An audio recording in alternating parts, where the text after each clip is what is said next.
Hi friends, అందరూ ఎలా ఉన్నారు? ఈరోజు మా అత్త అయితే సొద్ద రొట్టె చేస్తుంది. ముందు సొద్దలైతే ఇలా మిషన్ పట్టించుకోవాలి. దాని తర్వాత నీళ్ళు పోసుకొని కలుపుకొని ఇలా ఉంటలైతే చేసుకోవాలండి. దీంట్లో పచ్చిమిర్చి, ఎర్రగడ్డ, ఉప్పు వేసుకొని దంచుకొని వేసుకుంటే చాలా బావుంటుంది. దంచుకోకుండా వేసుకున్నా చాలానే బావుంటుందండి. మా అత్త అయితే ఇలాగా చేస్తుంది. వెట్ క్లాత్ అయితే తీసుకొని దాని మీద ఇలా ఒత్తుకోవాలండి. అప్పుడే బాగా నీట్‌గా రౌండ్‌గా వస్తుంది.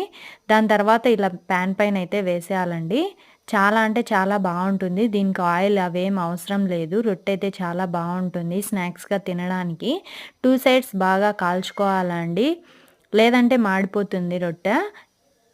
ఇలా అయితే బుడగలు రాకుండా ఇలాగైతే ఒత్తుకోవాలండి. చాలా అంటే చాలా టేస్టీగా వచ్చినాయి. పచ్చిమిర్చి, ఎర్రగడ్డ అవి వేసుకోవడం వల్ల ఇంకా టేస్ట్ బాగున్నాయండి. ఇంతే అండి. ఈ వీడియో నచ్చినట్లయితే లైక్ చేసి, షేర్ చేసి, కామెంట్ చేయండి. చాలా బావుంటుంది ఈ రెసిపీ. మీరు కూడా ఒకసారి ట్రై చేసి చూడండి. ఓకే అండి. Thank you. బాయ్.